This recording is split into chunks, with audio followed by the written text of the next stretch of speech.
Olá pessoal, esse é o primeiro vídeo de uma série, de uma semana bíblica que resolvemos fazer em razão das frequentes perguntas que a gente recebe todo dia nos nossos canais, WhatsApp, Instagram, Facebook, de nossos centenas de alunos também dos nossos cursos, sobre a interpretação bíblica ou sobre a leitura da Bíblia. A maioria das pessoas que tenta ler a Bíblia, começa a ler, quer fazer uma sequência de leituras ou mesmo uma liturgia diária, lê por si próprio o texto bíblico, esbarra, às vezes, em alguns versículos, alguns trechos, que simplesmente não, a pessoa não entende o que está lendo ou fica com algum tipo de dúvida e com razão vem a gente ou em alguma pessoa perguntar qual é o sentido daquele texto e às vezes se desanima porque as dúvidas são muitas e vai tendo dificuldade em continuar a sua leitura bíblica. Em razão disso, eu pensei em fazer essa semana bíblica para esclarecer muitos desses pontos sobre a leitura e interpretação da Bíblia.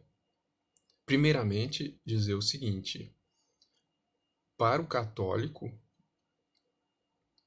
só a Bíblia não basta. Não basta somente ler a Bíblia. Se a pessoa tem muita dificuldade em ler a Bíblia e entender o que está dito na Bíblia, pode ser um mau sinal de que está faltando algo anterior à leitura da Bíblia. Aí eu começo a fazer algumas indagações, umas provocações, não para desencorajar que as pessoas leiam a Bíblia, mas para elas tomarem a noção da importância de se ter algum preparo para ler a Bíblia. Eu pergunto se você acha que a Bíblia é a palavra de Deus? Como é que é isso? Você acha que qualquer um pode ler e entender a Bíblia? Vamos pensar e esclarecer um primeiro ponto aqui sobre a palavra de Deus. Graças também a uma canção popular aí no meio católico, quando se fala palavra de Deus, quase que por sinônimo a gente diz que a palavra de Deus é a Bíblia. Mas muito cuidado aí. Palavra de Deus é um conceito mais amplo e a palavra de Deus é o próprio Deus, é o próprio Jesus Cristo, o Verbo encarnado, o Verbo eterno, que uma vez que Jesus, sendo Deus, se encarnou, viveu no meio de nós, entregou-se na cruz, ressuscitou, ele se fez carne, é um Deus que se fez carne, não é um Deus que se fez palavra, porque ele já é palavra. O verbo que sai da boca de Deus é o próprio Cristo antes dele encarnar-se no meio de nós. Então, ele se fez homem, ele não se fez palavra, ele não se fez livro, muito menos. E uma coisa que todo mundo sabe, mas ninguém para pensar, assim, Jesus não escreveu nada. E agora se assustem mais. Jesus não mandou escrever nada. Se você pega os apóstolos, os 12 apóstolos, depois os posteriores, São Paulo, que é um apóstolo também, mas posterior aos 12, eles pregaram, ensinaram, morreram martirizados sem ter nenhuma Bíblia cristã, sem ter o Novo Testamento, porque eles é que começaram a fazer o Novo Testamento. E Bíblia, para o cristão, para o católico, ela tem que ter o Novo Testamento, senão não faz sentido nenhum. Já existia o Antigo, mas para nós o Antigo só faz sentido à luz do Novo. E Você sabe quando que surgiu a Bíblia fechada, como nós temos hoje, os 73 livros completos, 46 do Antigo, 27 do Novo? Isso só veio como está para nós hoje a partir do século IV depois de Cristo. Século IV. Antes disso, já existiam os livros? Já existiam, mas eles estavam separados. Cada bispo, cada apóstolo, ele simplesmente pregava, tinha algum escrito. Quem começou a escrever o Novo Testamento, quer dizer, quem foi o primeiro a escrever foi São Paulo. E às vezes a pessoa acha que começou com o Evangelho. Não, cronologicamente, o primeiro a escrever foi São Paulo, com suas cartas. Essas cartas ele mandava para a comunidade que ele tinha visitado.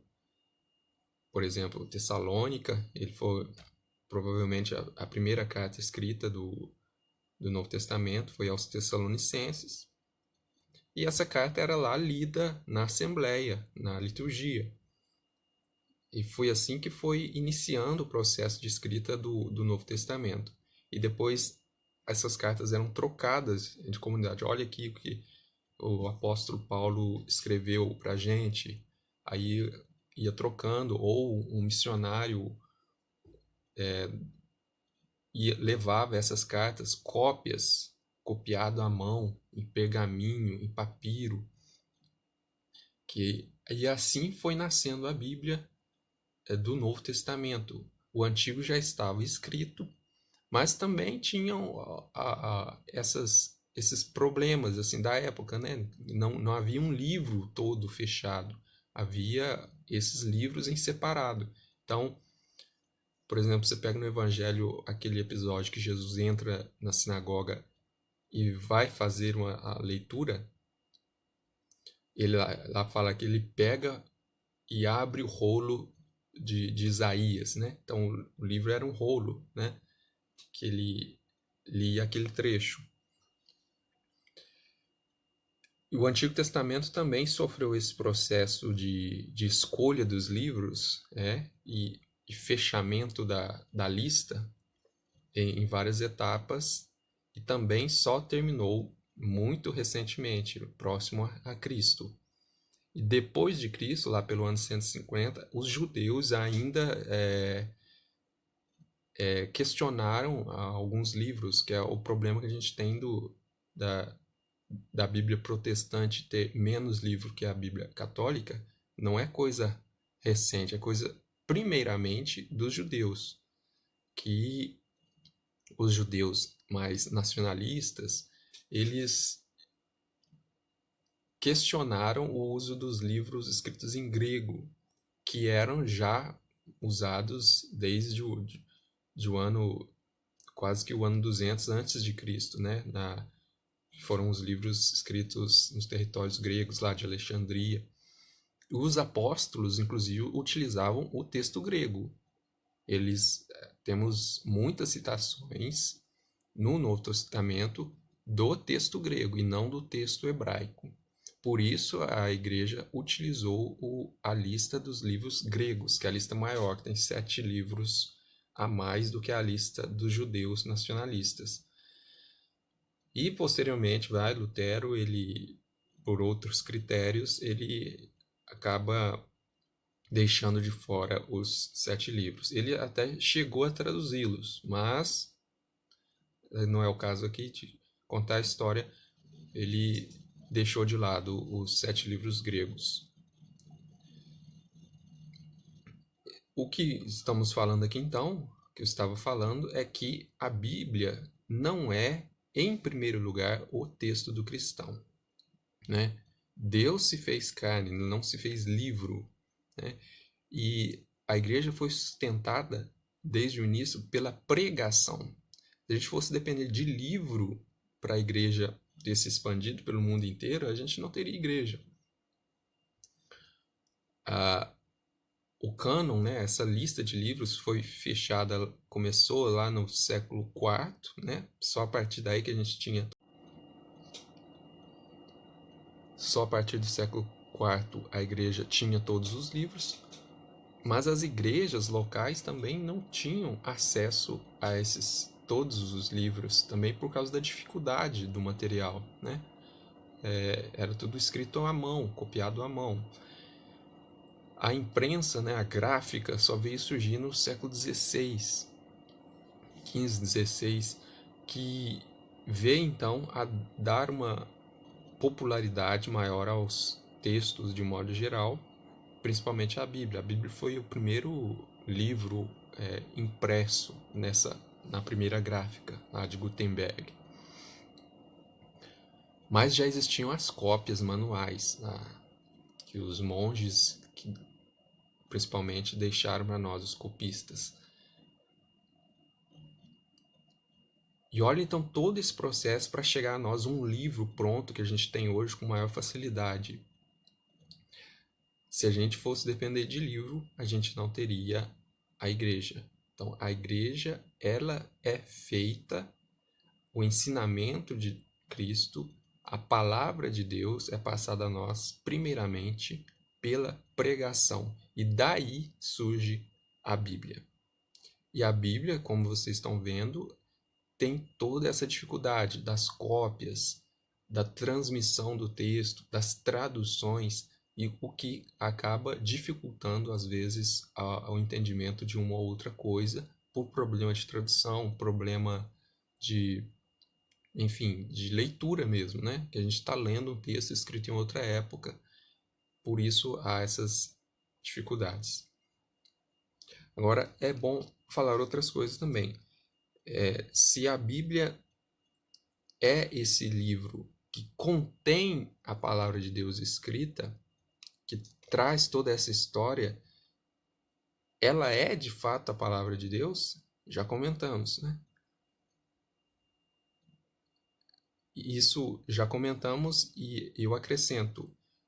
A Bíblia foi escrita por Deus. Calma, não, Deus não ditou, Deus não escreveu com a sua mãozinha lá. Assim. Ele utilizou dos autores humanos pelo processo que a gente chama de inspiração. A Bíblia contém erros de doutrina? Não. É dogma católico que a Bíblia contém, de modo inerrante, tudo aquilo que Deus quis transmitir a nós em matéria de salvação, matéria de fé, tudo aquilo que é necessário para a nossa salvação. Mas tem a mão humana, né? Deus não soprou no ouvido humano, não mexeu a mão do escritor para ele escrever. Ele utilizou da linguagem humana, então instrumento humano que tem suas falhas. Então você pode achar na Bíblia alguns erros ou algumas inconsistências não relacionadas à fé. Por exemplo, histórico, geográfico, científico, problema de texto mesmo. E se a gente for contar não só o autor original, mas os inúmeros copistas, editores, que isso vai passando de mão em mão até chegar a nós, aí os problemas vão só aumentando. Mas, mesmo assim, Deus garante, na sua essência, que aquilo que é transmitido para testemunho da nossa salvação.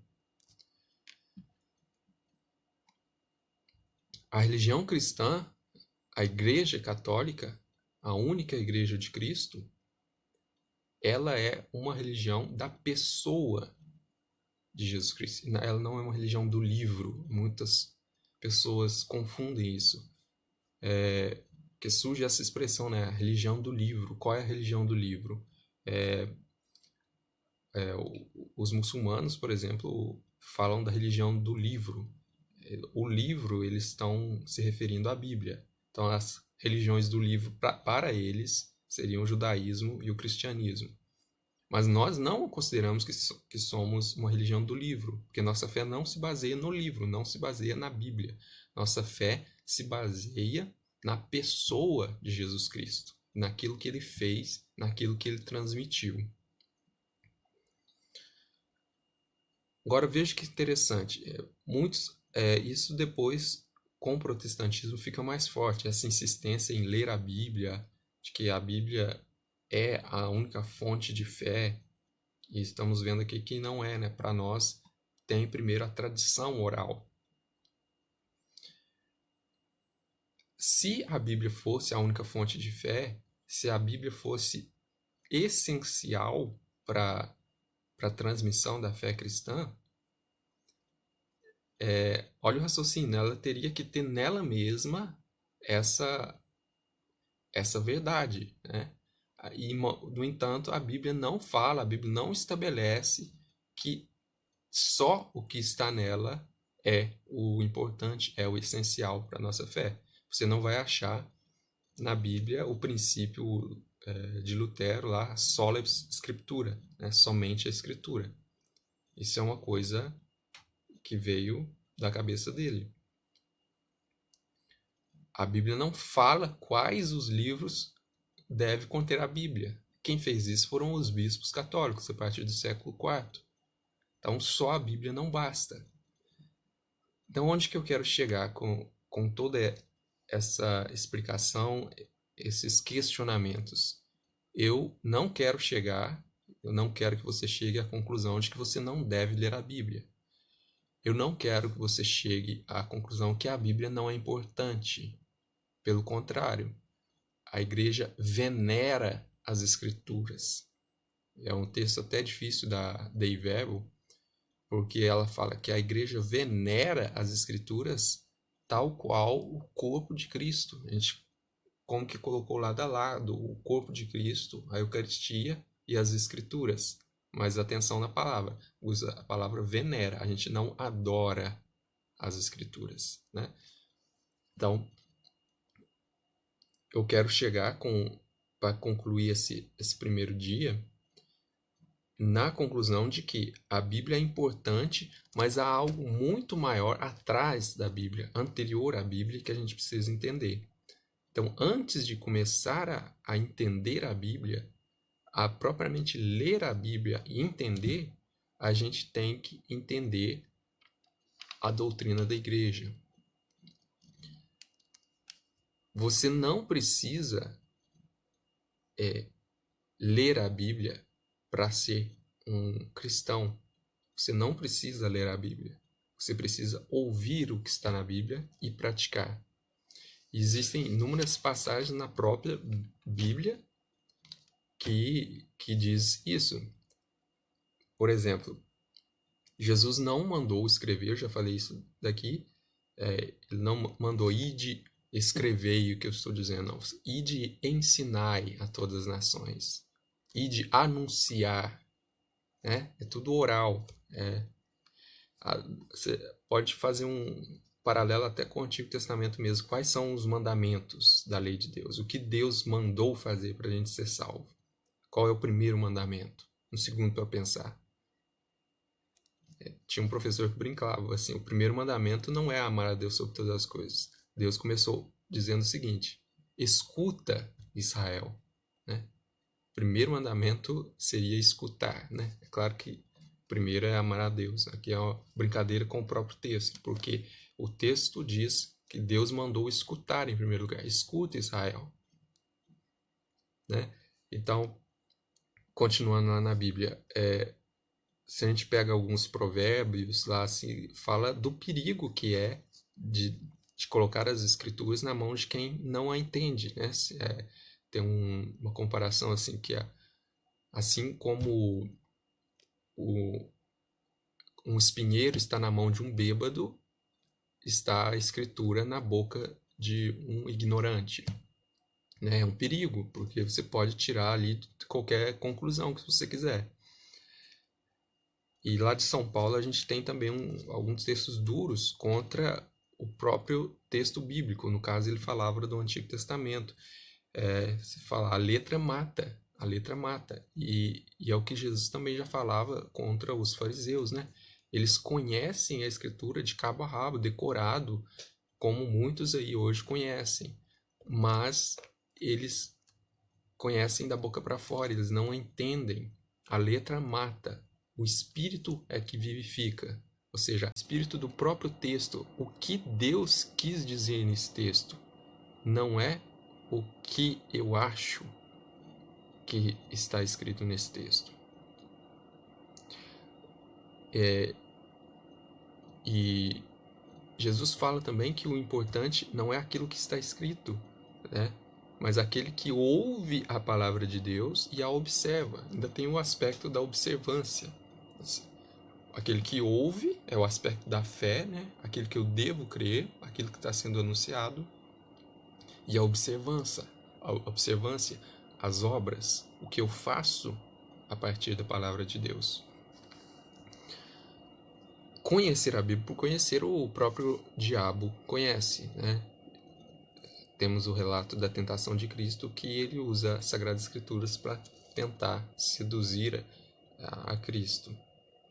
Então, da Bíblia a gente pode tirar até mensagens ruins, se a gente não lê com o espírito com que ela foi escrita, com a intenção que ela foi escrita. E a intenção da Bíblia, já disse, é trazer até nós, como registro escrito, aquilo que devemos crer para a nossa salvação. Por isso, você não precisa ler versículo a versículo, entender versículo a versículo. Você precisa entender o todo da Bíblia, a mensagem central da Bíblia.